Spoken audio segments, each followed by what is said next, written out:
Hello students, so welcome all of you to our channel Mathematic Institute for Maths and Physics. So as you all know कि हमने एक series start की है 11th maths के लिए, जिसके अंदर हमने अपना टॉपिक स्टार्ट किया हुआ है सेट्स। आज उसका लेक्चर 2 है। तो लास्ट लेक्चर में मैंने आपसे डिस्कस किया था, जिसके अंदर हमारे पास जो है वो सेट्स की डेफिनेशन की थी, उसकी टाइप्स की थी। तो आज हमारे पास टॉपिक है that is union of two sets.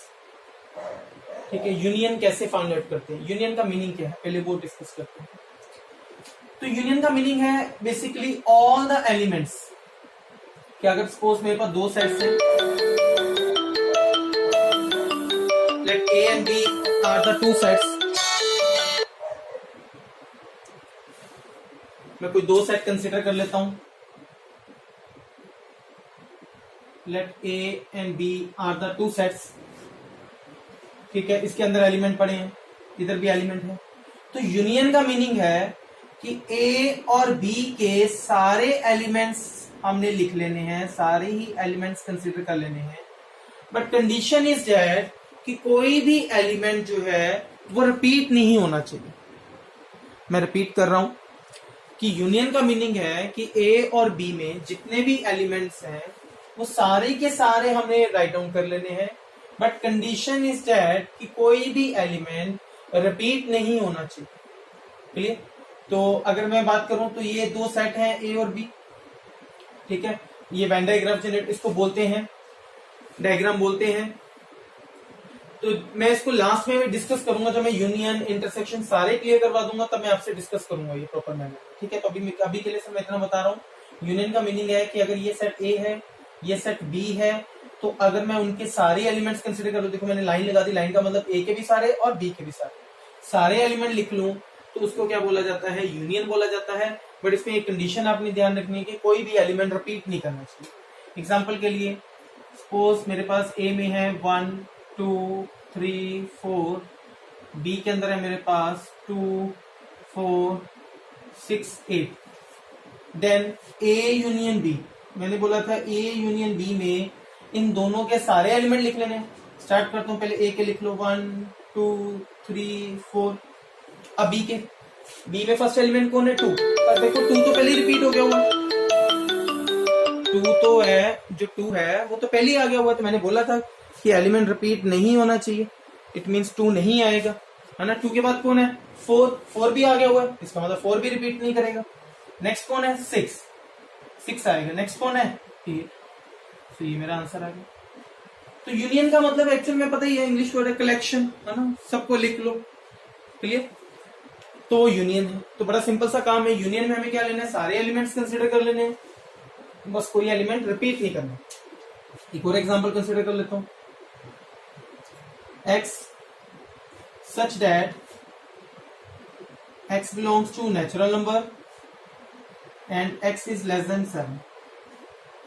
कहता ए के अंदर एलिमेंट पड़ा है, x टाइप का एलिमेंट पड़ा है, वो एलिमेंट नेचुरल नंबर को बिलोंग करता है, मतलब एलिमेंट 1 से स्टार्ट होंगे, और लेस देन किससे है, 7 से। तो मैं ए को डिफाइन कर लेता हूं। इसका मतलब कौन कौन से नंबर है जो 1 से स्टार्ट होते हैं, 7 से कम होते हैं। तो 1 2 3 4 5 6।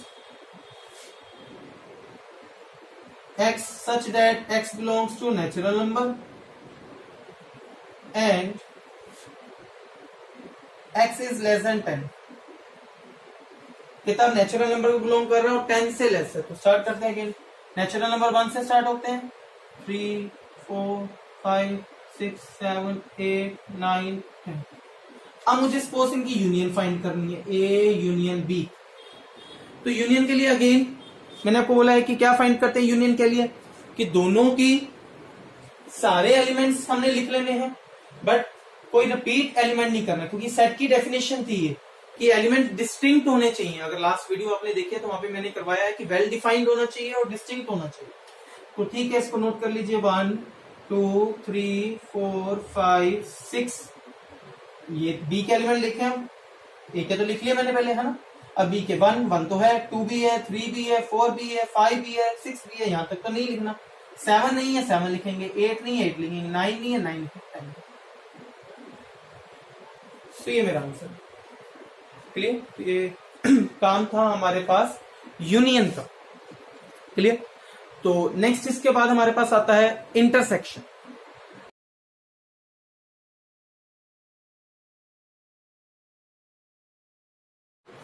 सो नेक्स्ट है हमारे पास सेकंड जो इसके अंदर आता है, दैट इज इंटरसेक्शन।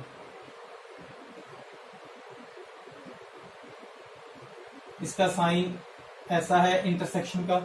जो यूनियन था उसका साइन मैंने लिखा था वहां पे, वो ऐसा होता है यूनियन, इंटरसेक्शन ऐसा। तो अगर इंटरसेक्शन की बात करें, इंटरसेक्शन का मीनिंग होता है कॉमन, है ना, इंटरसेक्ट करना, कॉमन वैल्यू प्रोवाइड करना।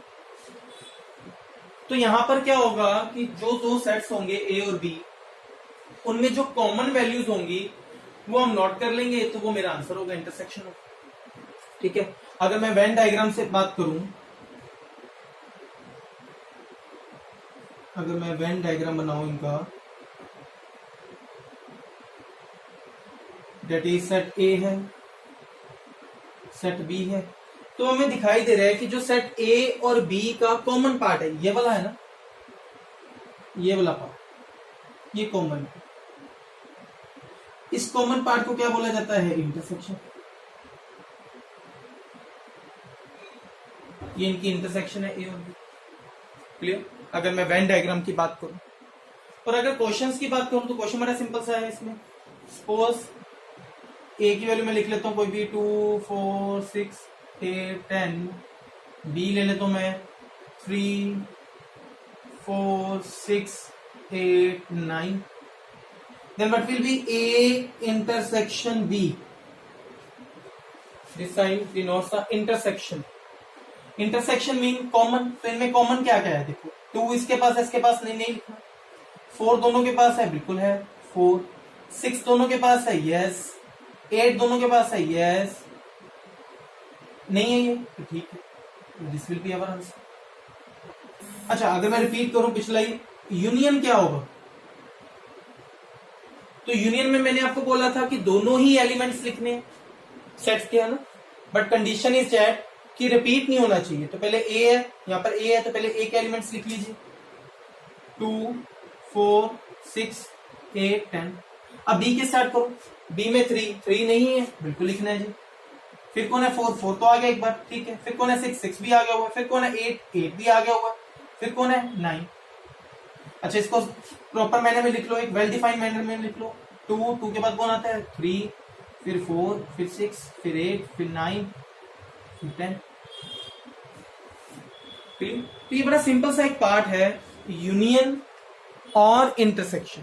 क्लियर है? यूनियन में आपने सारी वैल्यूज को मेंशन करना है, रिपीटेड को छोड़ देना है सिर्फ, और इंटरसेक्शन में जो है सिर्फ कॉमन वैल्यूज को ही कंसिडर करना है। तो मैंने आपको वेन डायग्राम भी बता दिया दोनों का, कैसे वेन डायग्राम होता है। यूनियन में ओवरऑल आप सारा कुछ कंसिडर करते हैं, और इंटरसेक्शन में ये देखो छोटा सा पार्ट है।